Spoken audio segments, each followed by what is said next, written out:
요한복음 4장 5절에서 14절까지 말씀 한 목소리로 함께 봉독하시죠. 시작. 사마리아에 있는 수가라는 동네에 이르시니 야곱이 그 아들 요셉에게 준 땅이 가깝고 거기 또 야곱의 우물이 있더라. 예수께서 길 가시다가 피곤하여 우물 곁에 그대로 앉으시니 때가 6시쯤 되었더라. 사마리아 여자 한 사람이 물을 기르러 왔음에 예수께서 물을 좀 달라 하시니 이는 제자들이 먹을 것을 사러 그 동네에 들어갔음이러라.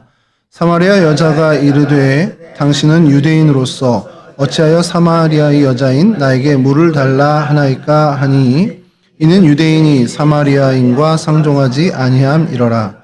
예수께서 대답하여 이르시되 내가 만일 하나님의 선물과 또 내게 물 좀 달라 하는 이가 누구인 줄 알았더라면 내가 그에게 구하였을 것이요 그가 생수를 내게 주었으리라. 여자가 이르되 주여 물 기를 그릇도 없고 이 물은 깊은데 어디서 당신이 그 생수를 얻겠사옵나이까.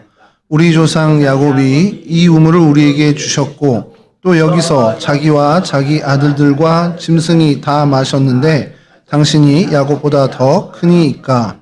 예수께서 대답하여 이르시되 이 물을 마시는 자마다 다시 목마르려니와 내가 주는 물을 마시는 자는 영원히 목마르지 아니하리니 내가 주는 물은 그 속에서 영생하도록 솟아나는 샘물이 되리라. 아멘. 예, 오늘 저희가 살펴볼 성경 속의 장소는 수가라는 곳입니다. 헬라어 원어로는 쉬카르라고 발음이 되는데요. 이 쉬카르가 원래 히브리어의 세카르를 헬라어로 음역하다 보니까 이제 쉬카르로 발음이 됐고 저희 한글 성경에서는 그것을 수가로 번역을 합니다. 뭐 쉬카르도 그렇고 히브리어의 세카르도 술 취하다 또 혹은 취하다 아니면 강한 음료, 독한 술 이런 의미를 갖고 있는 단어에서 시작된 지명입니다. 뭐 어원이 이런데 이 지역과 무슨 연관이 있는지는 뭐 성경학자들도 밝혀내지 못한 부분이긴 합니다. 이곳의 위치를 좀 보려고 하는데요. 지도를 좀 먼저 보겠습니다.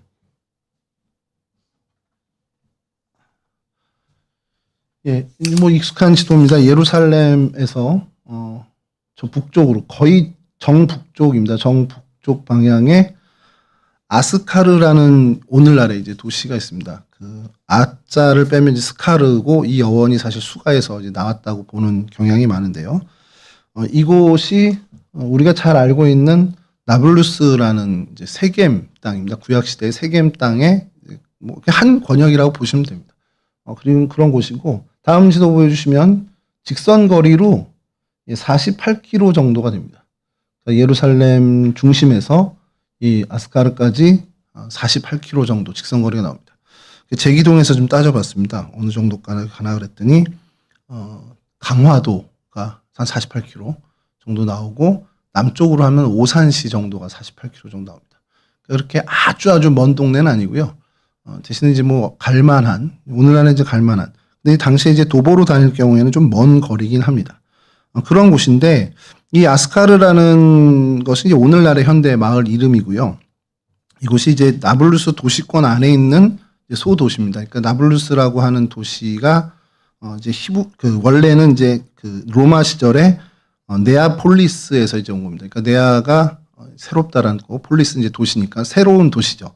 새로운 도시인데 정확히 이곳은 플라비아 네아폴리스입니다. 그러니까 플라비아 왕조가 그러니까 로마에 이제 여러 왕들이 있는데 그 왕들 중에 이제 한 왕조가 이제 플라비우스 왕조인데 그 플라비우스 왕조 시절에 자신들의 왕조를 기념하기 위해서 도시를 건설을 합니다. 그게 플라비우스 네오시티라고 폴리스라고 해서 플라비우스 황제의 새 도시 요 정도가 되는 것이 이 지역입니다.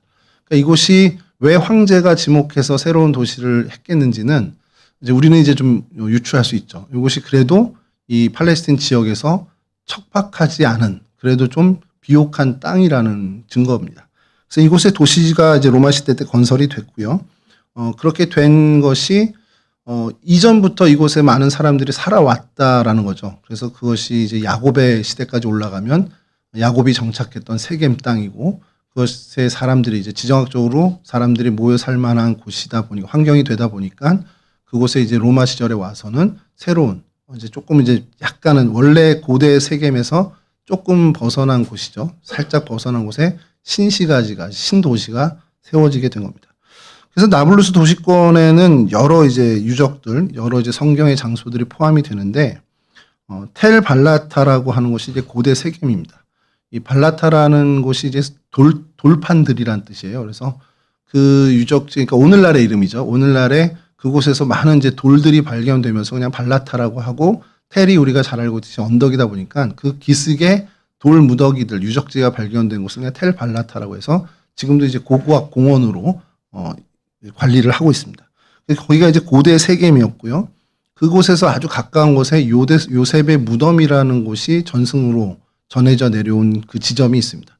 그러니까 성경에도 이제 등장하는 요셉의 뼈를 묻은 곳이 이제 세겜이라고 나오다 보니까 그런 곳이 있고, 그다음에 오늘 저희가 살펴본 아스가르라고 이제 수가성이 그 바로 또 옆에 이제 수가성으로 전해지는 신약의 수가성이라고, 그러니까 구약의 세겜과 신약의 수가를 같이 보는 같은 곳이라고 봐도 무리는 아닙니다. 그러니까 정확히 한 1km 안에 이렇게 800m 직선거리는 800-900m 정도 떨어져 있긴 한데 같은 곳이라고 해도 무방할 정도로 아주 가까이에 있고요. 그리고 그곳이 오늘 본문에 저희가 읽은 본문에도 등장하지만 우리 조상 야곱이 우리에게 우물을 줬습니다 해서 야곱이 판 우물이 그곳에 또 흔적이 있습니다. 그래서 이 나블루스 도시권 안에 텔발라타라고 하는 고대 세겜, 그리고 요셉의 무덤, 그리고 오늘 우리가 살필 수가성이라고 하는 아스가르, 그리고 야곱의 우물, 이곳이 이제 한 권역으로 들어서 그냥 한 동네, 한 곳이다라고 해도 무방할 정도로 아주 가까이에 있습니다. 예, 그래서 다음 지도 보여주시면, 예, 여기가 아스카르라는 이제 오늘날의 도시입니다. 사실은 이제 팔레스틴 사람들의 난민촌으로 시작된 마을이에요. 이 서한 지구 안에 있는 팔레스타인 거주 지역입니다. 그러다 보니까 난민촌으로 시작됐는데 팔레스틴 사람들이 유입됐고요. 그래서 오늘날 도시가 아주 큰 도시는 아닙니다. 도시가 형성돼 있고 그곳이 가까이에 서편으로 요셉의 무덤 유적지가 붙어 있습니다. 거의 붙어 있습니다. 붙어 있고 거기서 얼마 몇백 미터 떨어지지 않은 곳에 야곱의 우물이라고 추정해서 기념하는 성당이 이제 교회가 세워져 있습니다. 그리고 이 텔 발라타라고 해서 이곳인데 이곳은 이제 많은 유적들이 이제 등장을 해요. 그래서 그곳을 진짜 말 그대로 관리를 이제 이스라엘 정부에서 팔레스틴 자치지구임에도 불구하고 자신들이 관리를 하고 있습니다. 그래서 아예 그 고고학 공원으로 이제 삼고서 이제 여기를 관리를 하고 있죠.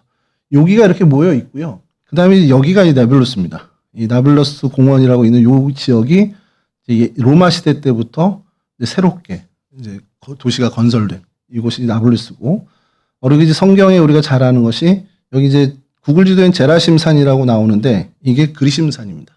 그리고 건너편에 그리심산 맞은편은 뭐죠? 에발산이 있죠.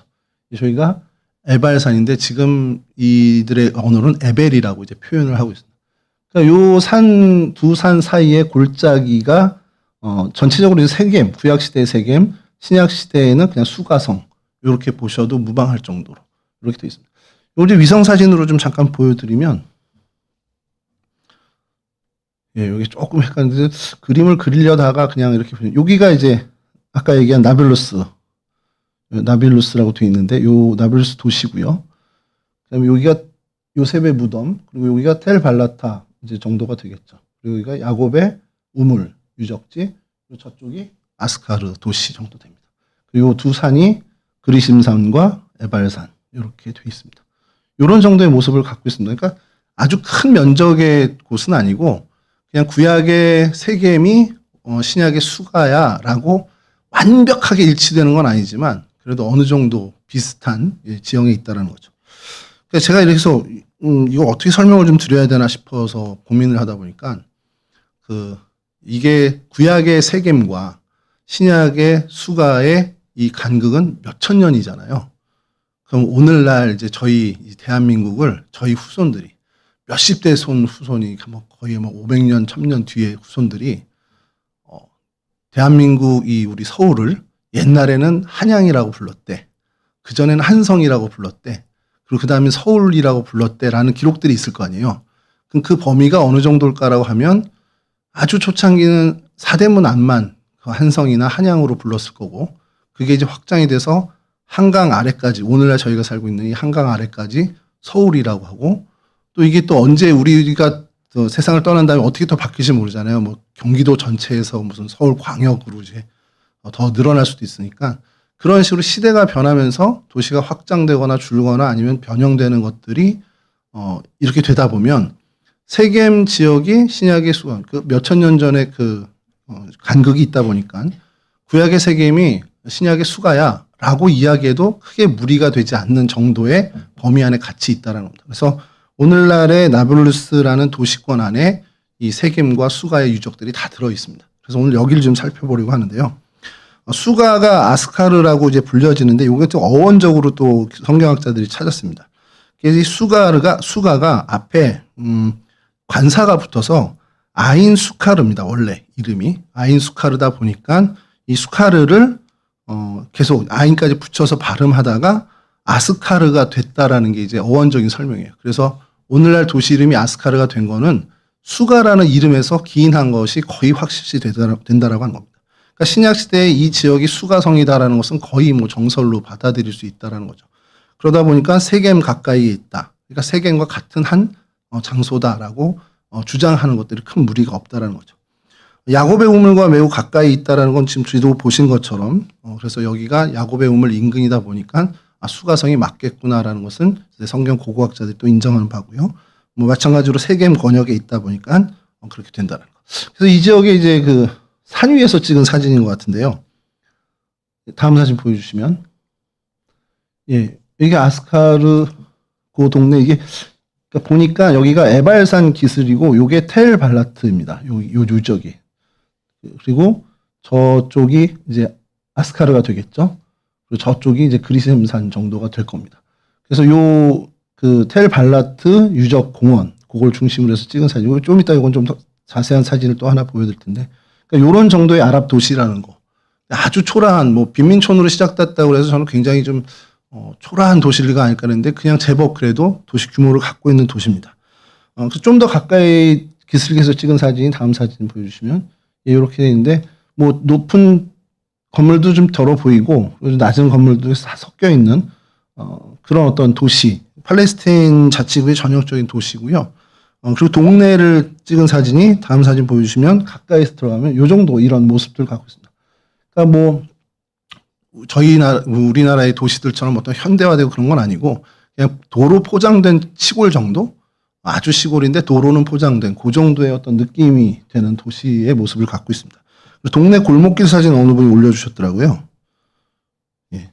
다음 사진 보여주시면 제가 어릴 때 좀 놀던 동네하고 비슷한 분위기라 이 사진도 한번 좀 보여드리면 좋겠다 싶어서 그냥 팔레스타인 자치기구의 땅입니다. 그러니까 여기는 행정권이나 그 경찰권 같은 경우도 팔레스타인 피에로가 갖고 있긴 한데 그 유적지에 한해서 좀 이따가 말씀드리겠지만 사건이 몇 가지가 있었어요. 그래서 이스라엘 군이 사실은 이제 약간 점유하고 있는 그 유적지에 한해서 그런 분위기의 동네입니다. 이곳이 이제 성경에는 어떻게 등장하냐 그러면 오늘 읽은 요한복음 4장에 딱 한 번 등장합니다. 수가라는 이름은요. 어디에도 나오지 않고 그냥 오늘 요한복음 4장에만 등장을 하는데 이 수가가 뭐 세겜과 같다라고 이제 한다고 하면 그냥 세겜이 성경에 어떤 역할을 했는데 어떤 도시였는지를 잠깐 좀 살펴볼 필요가 있겠죠. 그래서 세겜이 구약에서는 굉장히 중요한 장소로 등장을 하죠. 창세기 12장 6절 7절에서는 아브라함이 처음으로 이제 하나님의 지시를 받아서 가나안 땅으로 들어왔죠. 그리고 제단을 쌓은 곳이 바로 이곳입니다. 그래서 띄워주신 대로 아브라함이 그 땅을 지나 세겜 땅 모래 상수리 나무에 이르니 그때 가나안 사람이 그 땅에 거주하였더라. 여호와께서 아브라함에게 나타나 이르시되 내가 이 땅을 네 자손에게 주리라 하신지라. 자기에게 나타나신 여호와께 그가 그곳에서 제단을 쌓고. 그러니까 하나님을 예배한 그 자리 굉장히 의미 있는 그러니까 이스라엘 민족의 첫 번째 조상이 여기서 하나님께 제사를 드렸다, 예배를 드렸다라는 그런 의미 있는 장소입니다. 그리고 야곱에 와서도 또 중요한 그 역할을 하는데요.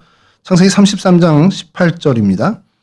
야곱이 이곳에서 정착했다라는 걸 성경에서 정확하게 말씀해주고 있죠. 창세기 33장 18절을 제가 읽어드리면 야곱이 밧다라람에서부터 평안히 가나안 땅 세겜 성읍에 이르러 그 성읍 앞에 장막을 치고, 여기 이제 정착했다라는 기사가 이 세겜에, 그러니까 야곱과 세겜은 굉장히 밀접한 관계의 그런 땅이 되죠. 야곱과. 그리고 야곱만이 아니라 그 야곱 이후에 어떻게 보면 가장 그 아들 중에 제일 성공한 아들 요셉이 여호수아 24장 32절에 보면 결국에 뭐 죽은 건 이집트에서 죽었겠지만 장사를 이곳에서 하게 됩니다. 여호수아 24장 32절에 또 이스라엘 자손이 애굽에서 가져온 요셉의 뼈를 세겜에 장사하였으니 이곳은 야곱이 100크시타를 주고 세겜의 아버지 하몰 자손들에게 산 밭이라. 그것이 요셉 자손의 기업이 되었더라. 그러니까 요셉의 뼈가 이 세겜 땅에 묻혔다라는 것도 성경에서 기록을 하고 있습니다. 이 24장의 이야기가 여호수아가 여러 지파들을 모아놓고 이제 어떻게 보면 언약을 갱신하는, 우리가 이런 백성이야 이제 다시금 각성시켜주는 그곳이죠. 그래서 이곳이 세겜이었다라는 것. 여호수아 24장 1절에 여호수아가 이스라엘 모든 지파를 세겜에 모으고 이스라엘 장로들과 그들의 수령들과 재판장들과 관리들을 부르매 그들이 하나님 앞에 나와 선지라.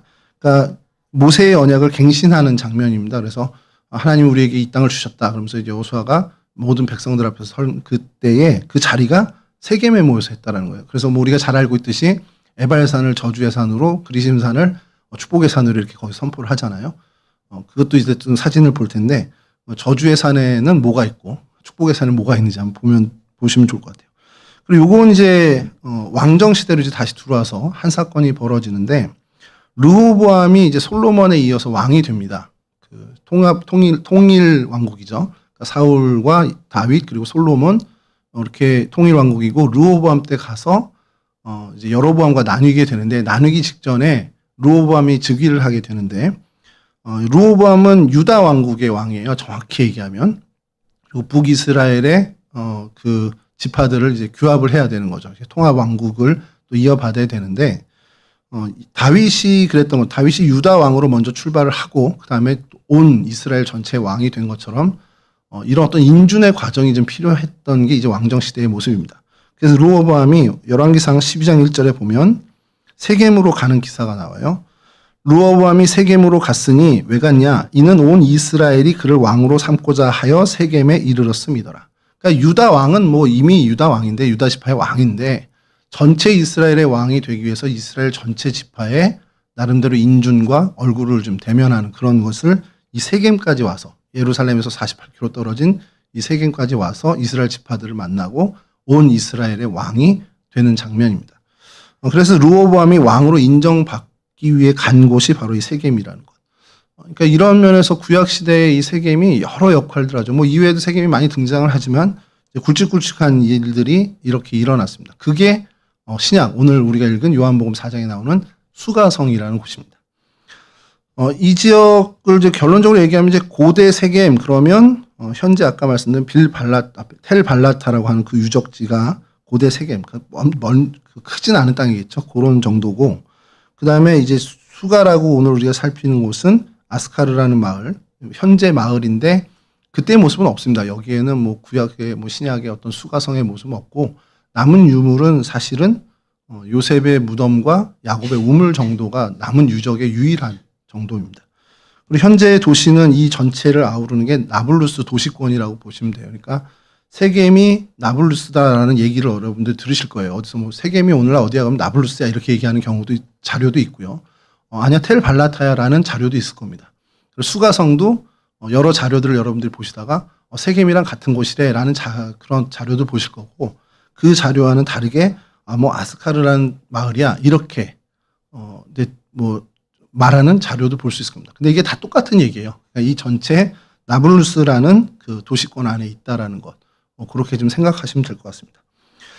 역사 기록에도 이 세겜과 이 수가에 대해서 좀 언급이 된 것이 조금 있는데, 우리가 잘 알고 있는 유세비우스, 그러니까 요세푸스라고 하는 그 기록에 세겜을 표현한 대목이 나옵니다. 그래서 네아폴리스, 아까 말씀드린 네아폴리스, 나블루스죠. 그 네아폴리스 동편에 수가가 있다라고 기록된 그 구절이 나옵니다. 그러니까 역사서, 그러니까 역사 기록에도 이 수가는 이제 세겜과 거의 같은 곳이라고 인정을 받았는데, 그 유세비우스가 기록에 좀 재미난 기록을 하나 더 추가한 것이 일부 주장이 여기 이제 들어갑니다. 그 수가라는 발음이 그 세겜을 세켐이라고 부른 그 아랍어가 있어요. 그러니까 이 세켐을 잘못 발음해서 수가가 됐다라는 기록을, 그러니까 그렇게 주장하는 사람이 있다라는 기록을 이 유세비우스가 기록에 이제 남겨놓은 게 있습니다.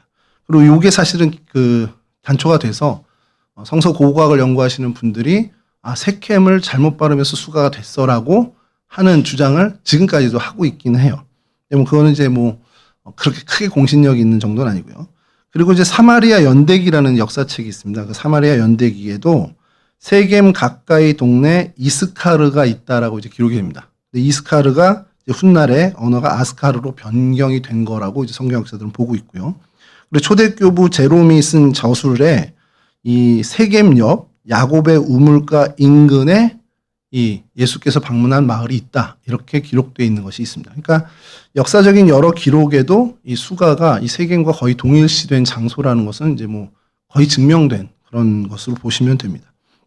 이곳의 지리적인 환경이요, 로마가 새로운 도시를 건설할 만큼, 그러니까 그 이전부터 많은 사람들이 거주했다라는 것, 그것은 이제 땅이 비옥하다라고 이제 볼 수 있는 건데, 연평균 500mm 정도가 온대요. 그러니까 농사 짓기 괜찮은 땅입니다. 그러니까 척박하고 광야야, 이것과는 좀 다른 그런 이미지의 땅입니다. 그러니까 그렇게 되니까 농사가 가능하니까 마을 사람들이 부락을 형성하고 그곳에서 농사를 지으면서 정착을 할 수 있었던 그런 이제 어떤 지리적인 환경을 갖고 있었고요. 뭐 토지도 보니까 그 붉은 비옥한 갈색 토라고 이제 정확히 학명으로는 얘기를 나오는데, 뭐 그런 어떤 기록들이 좀 있습니다.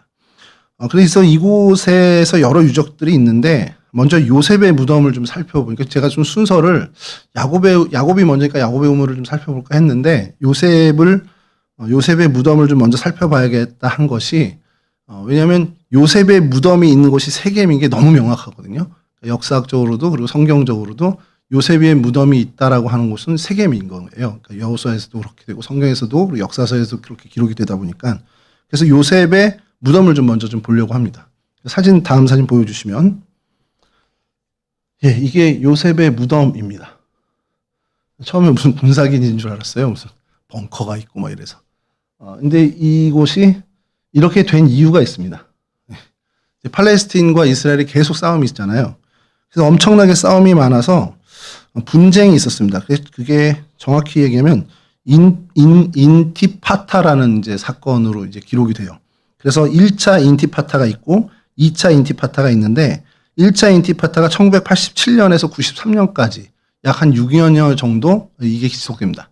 이때는 돌 던지고 이제 우리 학생 시위하듯이 그런 정도로 팔레스틴 주민들과 이스라엘 군대가 이제 부딪힌 정도였는데, 2000년에 와서 2000년에서 2005년까지 제2차 인티파타가 벌어져요. 그 사건이. 인티파타라는 게 그 아랍어로 봉기하다, 저항하다라는 뜻입니다. 그러니까 대규모 시위가 일어난 겁니다. 근데 이때는 굉장히 격렬해서 뭐 폭탄 테러도 일어나고요. 그리고 암살도 일어나고, 그리고 총격전도 일어나서 이스라엘 군대가 그냥 보병만 이렇게 그전에는 이렇게 경찰이 진압하는 정도 수준이 아니라 실제로 탱크와 헬기까지 동원돼서 이 진압을 하게 됩니다. 그게 이제 인티파타라는 굉장히 중요한 사건이에요. 그리고 이게 팔레스틴과 이스라엘의 그 감정을 훨씬 더 격하게 만들어요. 그리고 사실 그것이 오늘날까지 영향을 줘서 이 가자지구, 서안지구 이쪽에 팔레스틴 주민들과 이스라엘과 민족적 감정이 훨씬 더 악화되는 계기가 되게 됩니다. 이때 이 네블루스 지역에 희한하게 이 인티파타가 격하게 일어납니다. 예루살렘 주변에도 벌어졌지만, 그러니까 이게 시작이 된 거는 예루살렘의 성전산에 정치인이 방문을 해요. 뭐 아리엘 샤론이라는 야당 지도자라는 사람이 방문하는데, 이제 그게 촉발이 된 거죠. 그러니까 쉽게 얘기하면 예전에 저희 이명박 전 대통령이 독도를 방문했을 때 일본에서 막 난리가 났었잖아요. 약간 그런 느낌인 겁니다. 그러니까 이 성전산이 지금 현재 이스라엘 땅도 아니고 아랍 땅도 아니고 애매모호한 위치에 있는데, 이 야당 지도자가 이제 방문을 하면서 이스라엘 땅처럼 이렇게 한 거죠. 그게 트럼프 정부에서도 좀 한번 있었죠. 그래서 트럼프가 예루살렘을 이스라엘의 수도다, 성전산을 예루살렘을 이스라엘 거다, 이렇게 약간 선언하면서 뭐 대사관도 옮겼다, 뭐 이런 얘기들 하면서 이제 아랍권의 반발이 있었던 그 비슷한 분위기였습니다.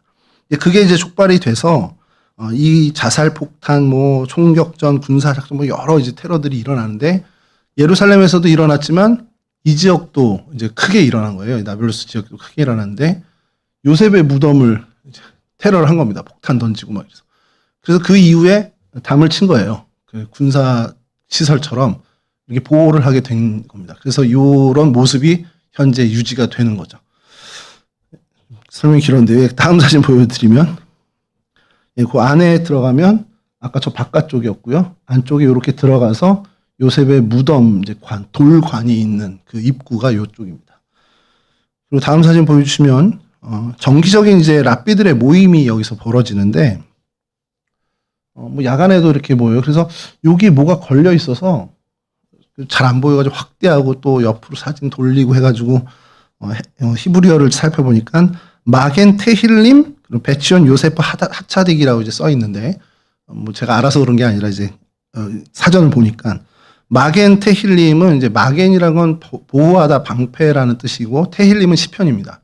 그러니까 이게 뭔가 그래서 도무지 해석이 안 돼서 막 찾아보니까 시편 나눔 모임이에요. 학회 이름이더라고요. 시편 연구 학회 이름이에요. 학회 이름이 마겐 테힐림입니다. 그러니까 이제 마겐 테힐림이 주최하는 어디서 주최하냐? 베치온 요세프 하차딕. 이 하차딕은 의인입니다. 그리고 요세프는 우리가 알고 있는 요셉입니다. 그러니까 의인 요셉의 무덤에서 이런 마겐 테힐림의 모임이 벌어졌다. 이제 그거를 한 겁니다. 그러니까 오늘 요셉의 무덤에서 우리 마겐 테힐림 모임이 있어. 이제 그거를 걸어놓은 겁니다. 그래서 그 모임이 뭔지를 또 인터넷을 뒤져서 찾았죠. 찾아냈더니 시편 나눔 모임 학회고 여기서 이제 세미나와 또 자신들의 연구, 랍비들이 연구한 것들, 시편에 대한 어떤 것들을 우리로 치면 이제 큐티 나눔 이상으로 이제 그렇게 나누는 그런 모임이었습니다. 근데 그게 모세의 무덤에서 이제 열린 거죠. 뭐 여러 군데에서 돌아가면서 열리겠죠. 근데 그 사진을 어느 분이 올려놔서 이렇게 보였습니다. 그러니까 랍비들도 많이 오고 이스라엘 남자들, 그러니까 유대인들이 많이 모입니다. 그러니까 이걸 아랍 사람들과는 크게 뭐 상관없는 모임이긴 합니다. 그러니까 이런 식으로 모이고 안쪽으로 들어가면 다음 사진 보여주시면 이곳에 요셉의 뼈가 있다라고 추정을 합니다. 근데 실제로 뼈가 있긴 하대요. 이렇게 엑스레이 찍으면은. 근데 그게 요셉 뼈인지는 확인을 못 하지만 전승에 의하면 요셉 뼈다라고 하니까 근데 이제 성서 고고학자들은 냉철하게 이게 요셉 그 몇천 년 전의 요셉이 아니라 뭔가 이제 복원 과정에서 그냥 이렇게 석관을 만들고 한 것이 아니겠냐라는 얘기를 합니다. 그러니까 알 수가 없는 거죠. 누가 언제 이렇게 했는지는 모르지만 어쨌든 전승으로 계속 내려오다 보니까 요 석관은 그대로 잘 유지를 하고 그 위에 봉분이나 이런 것들은 계속 보수를 하고 폭탄에 맞아서 테러를 당했던 것도 이제 보수를 하고 이런 식의 모습을 갖고 있는 것이 요셉의 무덤입니다. 근데 어쨌든 이곳이 뭐 요셉의 무덤 뼈가 지금까지 있는지 없는지는 모르지만 정말 객관적으로는 모르지만 요셉이 그때 당시에 묻혔던 자리라는 것은 전승에서 거의 증명이 되다 보니까 이곳이 세겜 땅이다라는 것은 이제 부인하지 못하는. 그래서 요셉의 무덤을 좀 먼저 살펴봤는데 이 요셉의 무덤이 있는 이 자리가 아까 말씀드린 것처럼 텔 발라타 끝자리입니다. 그러니까 텔 발라타가 고대 세겜 유적지잖아요. 그래서 다음 사진 보여주시면 이 지역이 그러니까 전체가 텔 발라타긴 한데 이 지역에 유적들이 좀 크게 발견이 된 거예요.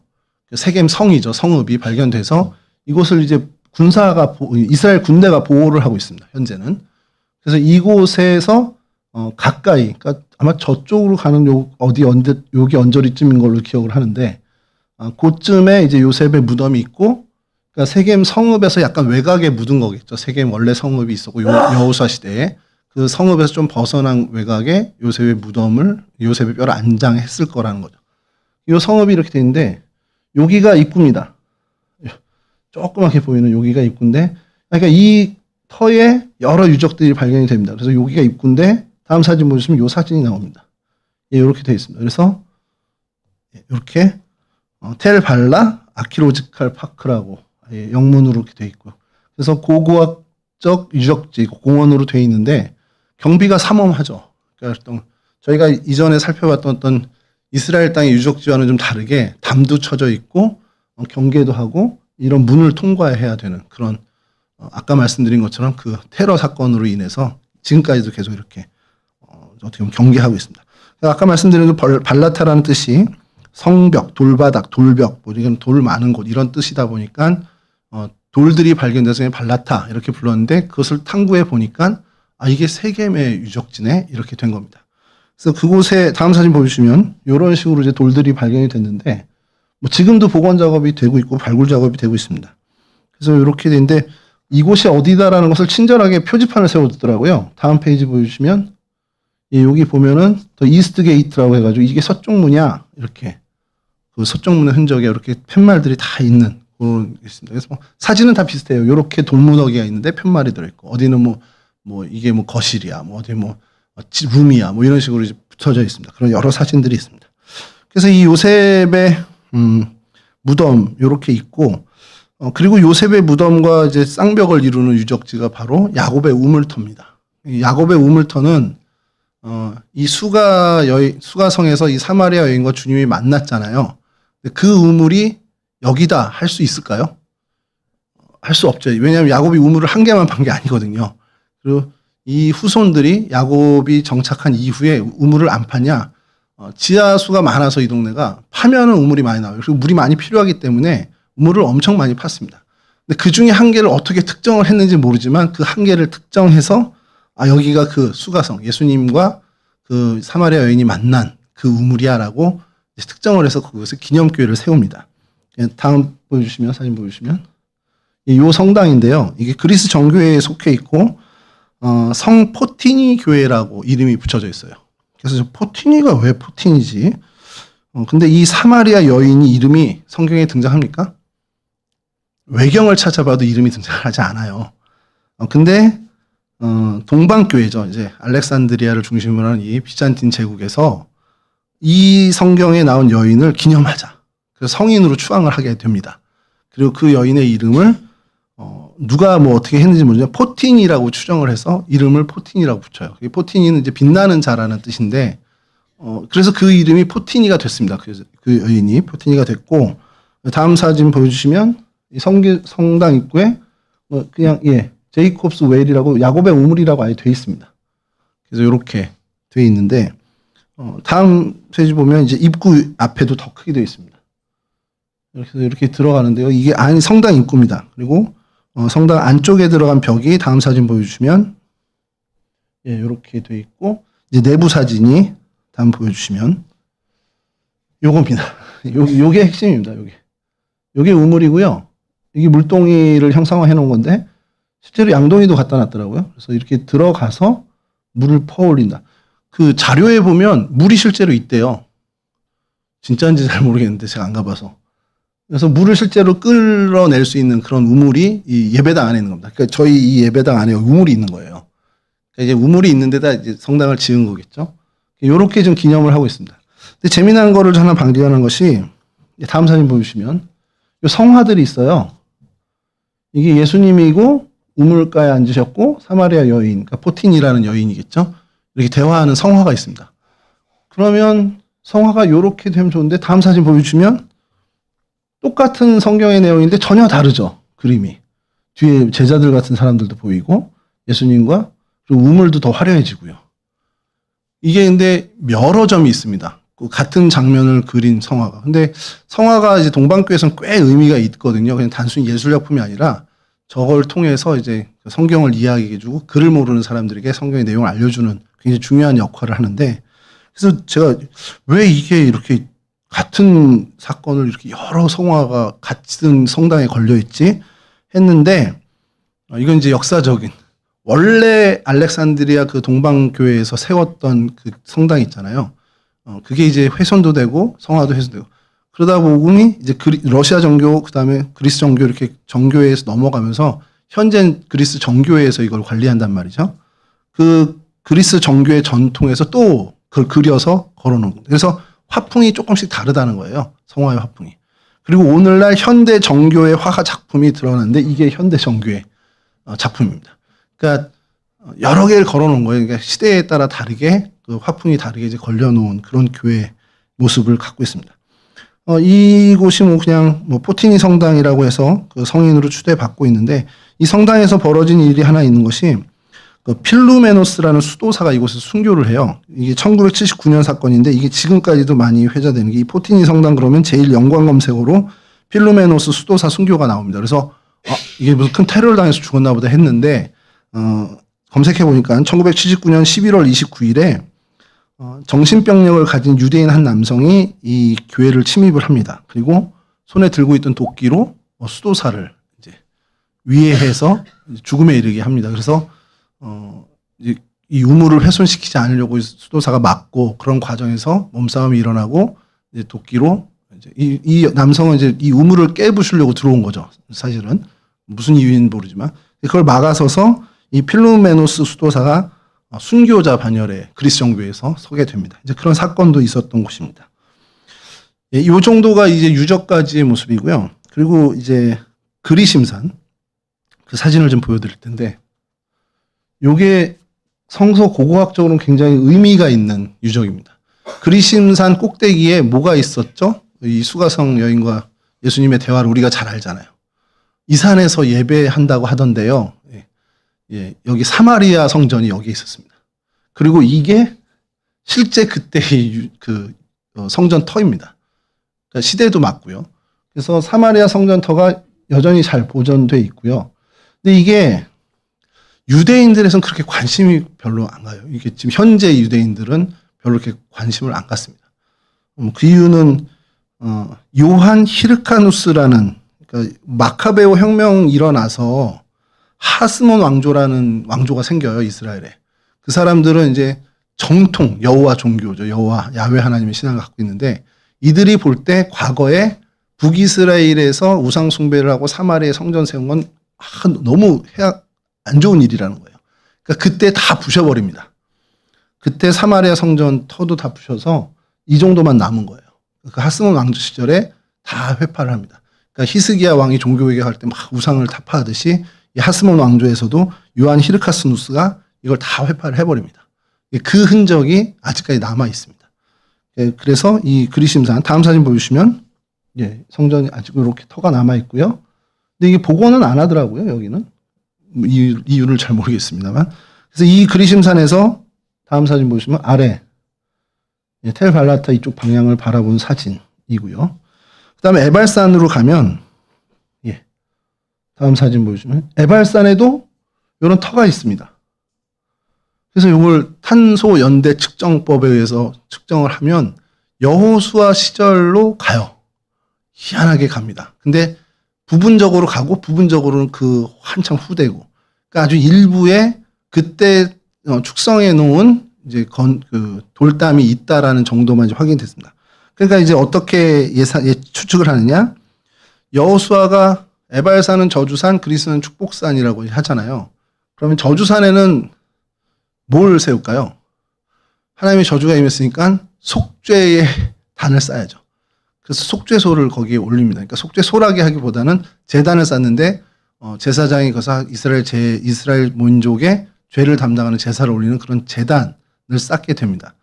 그것을 이 에발산에 있고 그 터가 아니겠느냐라고 이제 추정을 하는 겁니다. 그리고 여기는 살짝 복원이 된 모습이긴 해요.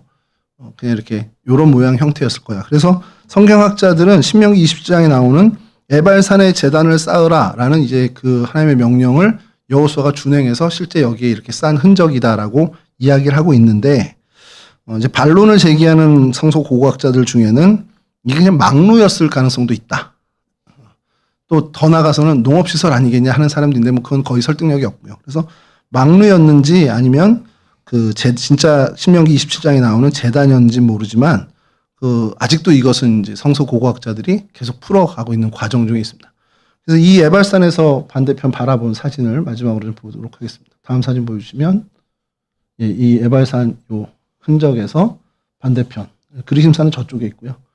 그래서 이제 이렇게 그러니까 이 동네 자체가 나블루스 도시권이 인구가 꽤 많고 어쨌든 큰 도시이긴 해요. 아주 뭐 거대 도시는 아니어도 이 팔레스틴 자치기구 안에서는 그래도 제법 규모가 있는 도시입니다. 그래서 그 시위 현장도 이것이 중심이 되기도 하고요.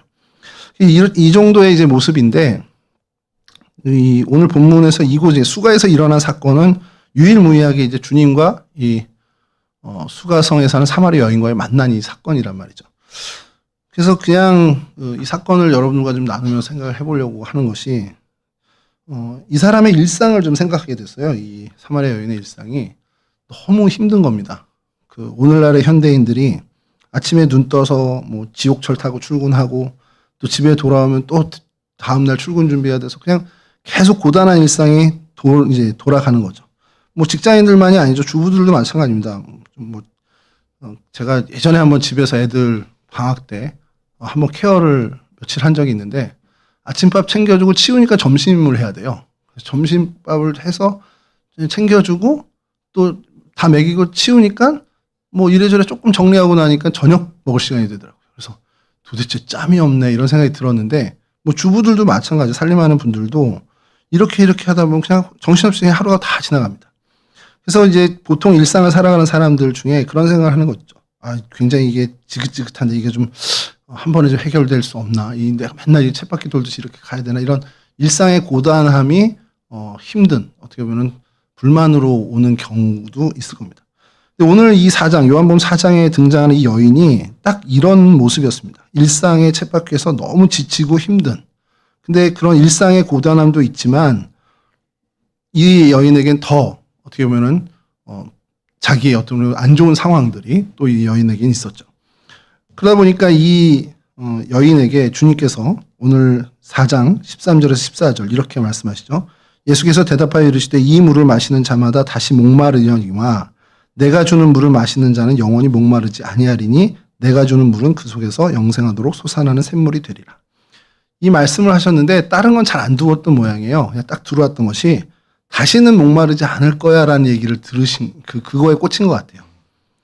그러니까 이 여인이 뭡니까? 매일 이 중동의 그 뙤약볕 한낮의 뙤약볕을 사람들 피해서 와서 물을 길어야 되는 이 일상의 고단함이 있었는데 다시는 길르러 오지 않아도 되네? 이런 얘기에 눈이 번쩍 뜨인 겁니다. 그래서 주님께 이제 가까이 갔죠. 이 여인의 상황이 어떻습니까?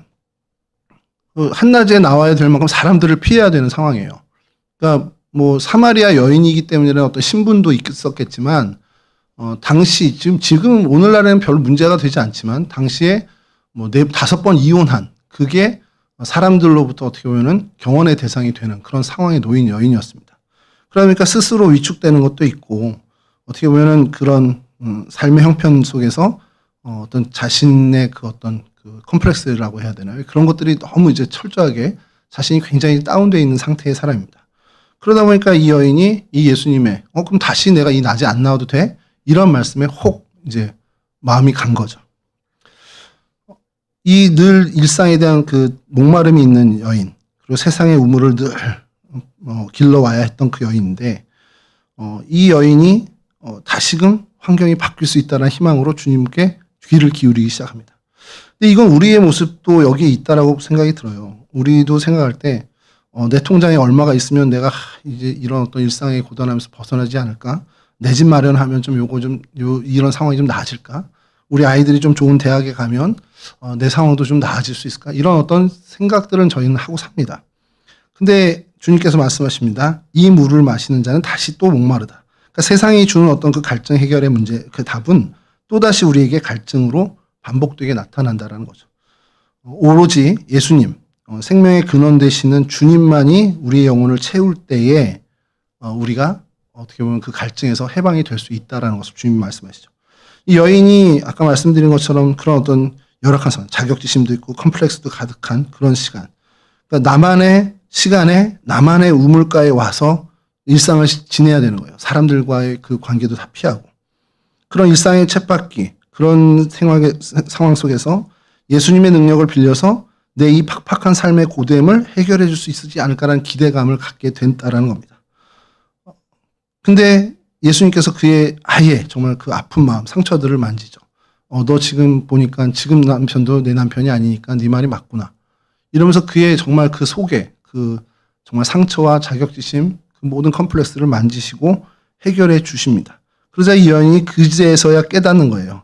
예수님이 말씀하신 그 물이 지금 이 우물의 물이 아니구나라는 걸 알게 된 겁니다. 그러니까 은혜 받은 거죠. 소위 저희 말로는.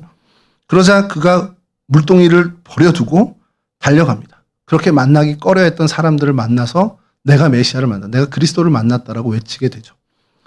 이 물동이는요, 그녀에게 있어서는, 그녀의 일상에 있어서는 지금 거의 제일 중요한 것 중에 하나입니다. 그 물동이가 이 여인의 거의 생존의 가장 필수적인 요소죠. 근데 그걸 버리고 나서 주님을 만났다고 외칠 정도로 그 기쁨에 찬, 어떻게 보면 진짜 주님께서 말씀하신 생수의 강이 넘치게 됐다라는 것이죠. 이 모습을 보면서 그냥 여러분들과 나누고 싶었던 건 그거예요. 우리도 매일매일 힘겹게 일상을 살아갑니다.